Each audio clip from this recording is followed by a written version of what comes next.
Hello everyone, welcome back to another video of commerce lab. मेरा नाम है जुनैद अंसारी। हमारा जो क्लास 11 अकाउंटिंग का सीरीज चल रहा था उसमें हमारा चैप्टर चल रहा था चैप्टर नंबर 2, जिसमें हमने 2 टॉपिक्स कवर कर लिए थे। आज हम इस वीडियो में कवर करने वाले हैं system of accounting and bases of accounting. आज हम ये 2 टॉपिक कवर करने वाले हैं। हमने पिछले वीडियो में क्या क्या कवर कर लिया था, गैप प्रिंसिपल हमने कवर कर लिया था और बेसिक ऑफ अकाउंटिंग हमने ये बेसिक अकाउंटिंग कॉन्सेप्ट हमने ये 2 टॉपिक हमने कवर कर लिया था। अगर आपने हमारा पिछला वीडियो नहीं देखा है तो डिस्क्रिप्शन में हमने लिंक दे रखा है, आप जाके वहां से देख सकते हैं, या फिर प्लेलिस्ट में सारी वीडियो लाइन से लगी हुई हैं, आप जाके वहां से देख सकते हैं। आज हम कवर करने वाले हैं system of accounting, basis of accounting, accounting standard and question for practice. आज ये सारे टॉपिक्स हम कवर करने वाले हैं अपने इस वीडियो में। तो चलिए शुरू करते हैं सिस्टम्स ऑफ अकाउंटिंग से लेकर के।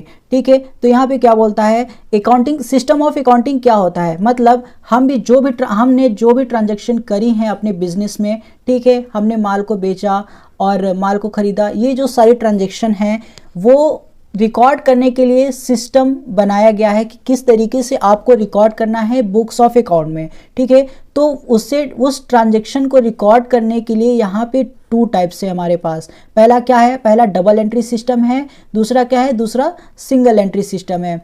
ठीक है, मतलब जो भी हम ट्रांजैक्शन कर रहे हैं अपने बिजनेस में, जो भी ट्रांजैक्शन हम कर रहे हैं अपने बिजनेस में, उसे रिकॉर्ड करने के लिए एक सिस्टम बनाया गया है अकाउंटिंग में। उस सिस्टम वो कितने टाइप का होता है, वो सिस्टम कितने टाइप का होता है, 2 टाइप का होता है। कौन कौन सा, double entry system and single entry system.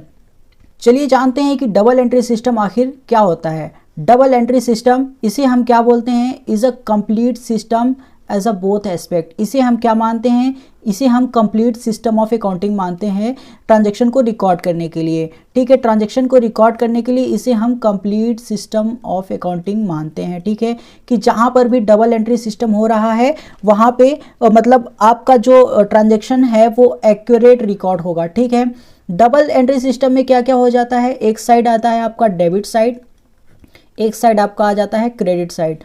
अगर आपने हमारा पहला वीडियो देखा होगा, फर्स्ट वीडियो में चैप्टर नंबर 1 के वीडियो में हमने बताया था कि डेबिट और क्रेडिट होता क्या है। अगर आपने नहीं देखा है वो वीडियो तो डिस्क्रिप्शन में हमने लिंक दे रखा है, आप जाके वहां से देख सकते हैं। तो डबल एंट्री सिस्टम क्या माना जाता है, डबल एंट्री सिस्टम माना जाता है कंप्लीट सिस्टम ऑफ अकाउंटिंग माना जाता है। ठीक है, क्योंकि उसमें डेबिट होता है, क्रेडिट होता है। जब दोनों बैलेंस ही सेम होते हैं तो हमारा जो ट्रांजेक्शन का अमाउंट होता है वो एक्यूरेट रिकॉर्ड होता है और किसी भी अकाउंट में कोई भी गलती होने का कम चांसेस हो जाता है।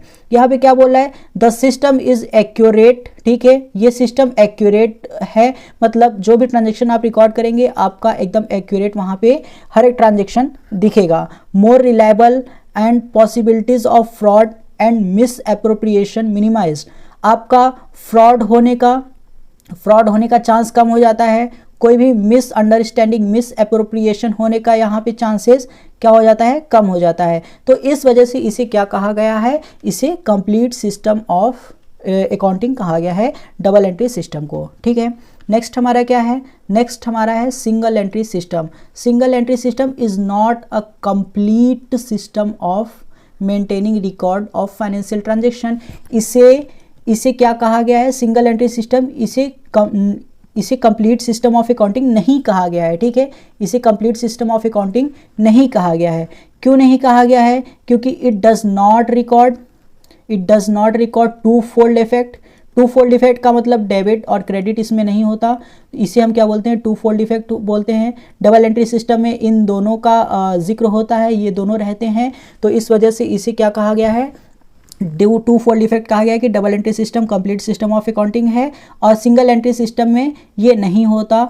और एवरी ट्रांजैक्शन यहाँ पे क्या कहता है, हर ट्रांजैक्शन यहाँ पे सिर्फ बस ऐसे इसका अकाउंट बनता है, यहाँ पे जो भी चीज़ें हैं और यहाँ पे अमाउंट लिखे जाते हैं। बस क्या परचेस करके आए हैं, बस परचेस करके यहाँ पे लिख दीजिए, सेल करके आए हैं, सेल करके यहाँ पे लिख दीजिए। यहाँ पे डेबिट और क्रेडिट का कोई भी सिस्टम नहीं चलता, इस वजह से इसे not complete system of accounting कहा गया है। ठीक है, अब क्यों कहा गया है, only personal account and cash book are maintain.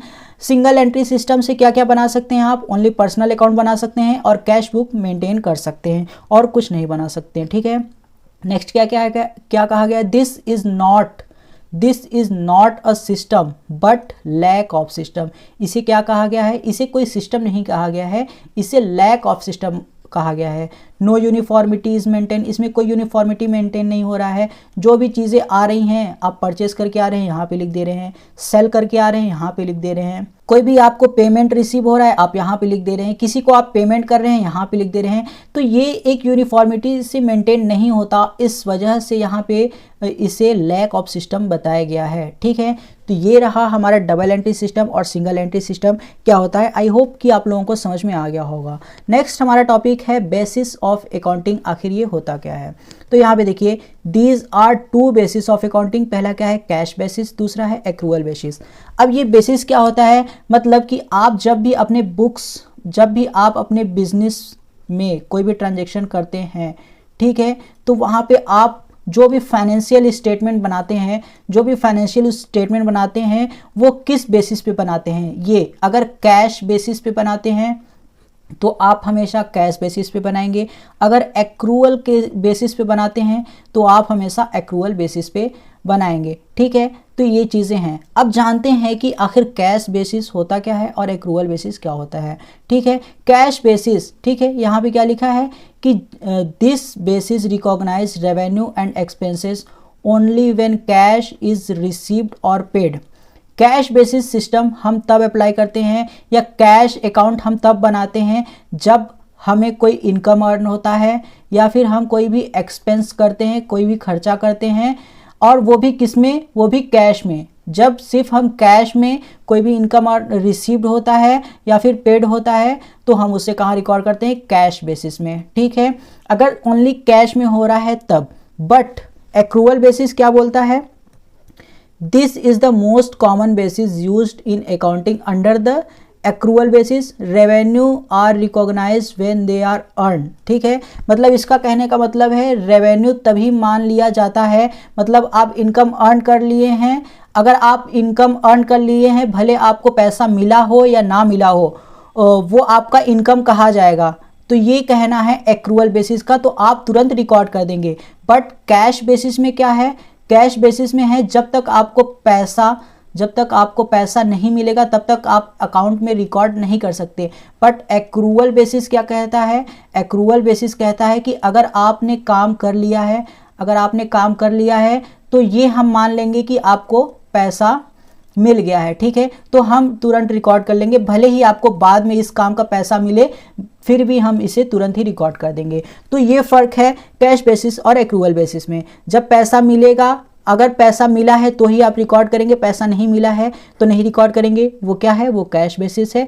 Accrual basis अगर पैसा मिला है तो भी रिकॉर्ड कर दीजिए, पैसा नहीं मिला है तो भी रिकॉर्ड कर दीजिए, ये एक्रूअल बेसिस कहलाता है। ठीक है, नेक्स्ट हमारा टॉपिक है अकाउंटिंग स्टैंडर्ड। आखिर अकाउंटिंग स्टैंडर्ड क्या होता है। ठीक है, an accounting standard is a guideline और a rule that help companies accountant in preparing and presenting financial statement in consistent transparent manner. ठीक है, अब यहाँ पे अकाउंटिंग स्टैंडर्ड क्या है, ये भी हमें क्या बताता है अकाउंटिंग स्टैंडर्ड। अकाउंटिंग स्टैंडर्ड हमें गाइडलाइन बताता है, जैसे हमें गैप प्रिंसिपल बताता था कि कैसे आप अपने ट्रांजैक्शन को रिकॉर्ड करेंगे। गैप प्रिंसिपल बताता था कि कैसे आप अपने ट्रांजैक्शन को रिकॉर्ड करें। ठीक है, और ऐसे अकाउंटिंग स्टैंडर्ड है, अकाउंटिंग स्टैंडर्ड भी हमें क्या बताता है, हमें गाइडलाइंस बताता है और कुछ रूल्स बताता है कि आप अपने कंपनीज़ के, ठीक है, आप अपने कंपनीज़ के जो भी फाइनेंशियल स्टेटमेंट हैं उसे बनाएं और एक बेहतर वे में प्रेजेंट करें अपने कंपनी को, अपने यूज़र्स को। ठीक है, जो भी चीज़ें हैं आप उन्हें प्रेजेंट करें। अकाउंटिंग स्टैंडर्ड का भी बेसिकली यही है कि वो गाइडलाइन प्रोवाइड करता है और रूल प्रोवाइड करता है फाइनेंशियल स्टेटमेंट बनाने के लिए। ठीक है, नेक्स्ट हमारा क्या है, नेक्स्ट ये अकाउंटिंग स्टैंडर्ड के कुछ टॉपिक्स हैं। यहाँ पे देखिए क्या है, recognition. They specify when and how transaction and event should be recorded in the financial statement। ये हमें बताता है, ये हमें सलाह देता है कि कैसे आप अपने ट्रांजैक्शन को रिकॉर्ड करें और किस इवेंट में रिकॉर्ड करें। ठीक है, अपने फाइनेंशियल स्टेटमेंट में ये अकाउंटिंग स्टैंडर्ड हमें बताता है।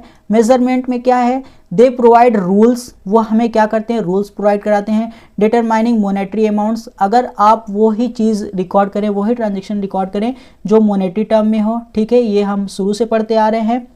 विच item are recognize carried financial statement. आप बस उन्हीं को फाइनेंशियल स्टेटमेंट में लिखिए जो मॉनेटरी टर्म्स के हैं, जिसे मॉनेटरी वैल्यू में हम कन्वर्ट कर सकते हैं। नेक्स्ट क्या है, presentation. They dictate how financial statement should be structured and information they should disclose to user. Presentation में ये होता है कि आप फाइनेंशियल स्टेटमेंट अपना प्रिपेयर कर दिए, फिर आप अपने यूज़र को वो फाइनेंशियल स्टेटमेंट डिस्क्लोज करें, हर चीज़ दिखाएं कि आप क्या क्या लिखे हैं अपने फाइनेंशियल स्टेटमेंट में, क्या कंडीशन चल रही है हमारे उसमें, हमारे कंपनी में क्या कंडीशन चल रही है, क्या फाइनेंशियल पोजीशन है, कैश का इनफ्लो कैसा है, कैश का आउटफ्लो कैसा है, ये सारी चीज़ें आप उसमें डिस्क्लोज करके दिखाइए। और डिस्क्लोजर में भी सेम चीज़ यही है, they require additional information to provided in the financial statement, accompanying notes ensure user have complete picture of the financial position performance of the entity। मतलब जब आप डिस्क्लोज करें तो एक नोट्स भी उसमें बताएं अपने यूज़र्स को कि क्या क्या चीज़ें इसमें कम हैं, क्या क्या नहीं है। मतलब आप अपने यूज़र्स को एक कंप्लीट जानकारी दें अपने कंपनी के बारे में कि क्या फाइनेंशियल पोजीशन चल रही है इस वक्त। तो ये रहा पूरा हमारा चैप्टर नंबर 2, और ये कुछ क्वेश्चन फॉर प्रैक्टिस हमने आपको दिए हैं, आप ज़रूर करेंगे, क्योंकि अगर इसे आप कर लेते हैं तो आपको हेल्प होगा एग्जामिनेशन में। ठीक है, तो आई होप कि आप लोग इसे कर लेंगे, नहीं करेंगे तो कमेंट में करके बताइएगा, हम आपको इसका आंसर लिख के दे देंगे। नेक्स्ट बस यही है आज के लिए, बस इतना ही। यही हमारा टॉपिक था कि सिस्टम ऑफ अकाउंटिंग क्या होता है, सिस्टम ऑफ अकाउंटिंग क्या होता है, बेसिस ऑफ अकाउंटिंग क्या होता है। आज हमने इसके बारे में डिटेल में जाना। और एक टॉपिक हमने और जाना, अकाउंटिंग स्टैंडर्ड क्या होता है। ये भी एक तरीके से रूल्स और रेगुलेशंस होते हैं। इसके बहुत सारे स्टैंडर्ड हैं जो कि लिखे हुए होते हैं। अगर आपको चाहिए तो आप कमेंट में बता दीजिएगा, हम आपको लिख के दे देंगे। नेक्स्ट हम मिलते हैं आपको नेक्स्ट वीडियो में एक नए टॉपिक के साथ। तब तक के लिए गुड बाय।